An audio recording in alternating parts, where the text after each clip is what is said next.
పండుగ పూట నెల్లూరు జిల్లా అల్లూరు మండలం ఎర్రప్పగుంటలో తీవ్ర విషాదం చోటు చేసుకుంది. ఇసుకపల్లి దగ్గర సముద్రంలో నలుగురు యువకులు గల్లంతయ్యారు. విషయం తెలిసిన వెంటనే స్పాట్కు వచ్చిన పోలీసులు ఒకరి మృతదేహాన్ని వెలికితీశారు. మరో ముగ్గురి కోసం గాలిస్తున్నారు. ఈత కొట్టే క్రమంలో ఒక్కసారిగా వరద ఉధృతి పెరగడంతో యువకులు గల్లంతైనట్లు ప్రాథమికంగా నిర్ధారించారు. కేసు నమోదు చేసుకుని దర్యాప్తు ప్రారంభించారు. మృతుల వివరాలు తెలియాల్సి ఉంది. సెలవుల వేళ పిల్లలపై ఓ కన్నేసి ఉంచాలని తల్లిదండ్రులకు స్థానిక పోలీసులు సూచనలు చేశారు. స్నేహితుల బలవంతం వల్ల ఈత రాకపోయినా చెరువులు, వాగులు సముద్రంలోకి దిగే ప్రమాదం ఉందని జాగ్రత్తగా ఉండాలని హెచ్చరించారు.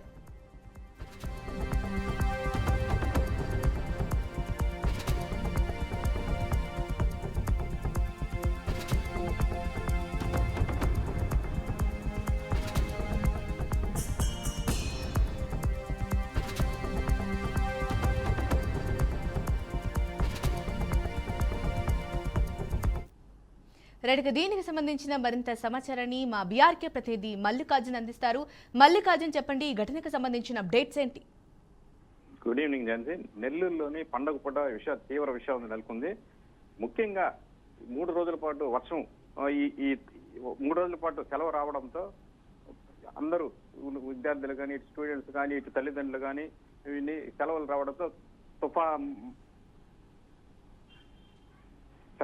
ఎక్కడ తీర ప్రాంతంలో ఉన్నాయో అక్కడ సముద్ర స్థానంగా పోవడం జరిగింది. అదే కాకుండా ఎంజాయ్ చేయాలనే ఉద్దేశంతో విద్యార్థులంతా ఒక చోటుకు చేరుకుని తమ ఎంజాయ్ని తీర్చుకోవాలనే ఉద్దేశంతో ఈ విధంగా నెల్లూరులోని అల్లూరు మండలం ఇసుకపల్లి సముద్ర తీరంలో పండుగ పూట ఈతకెళ్లారు.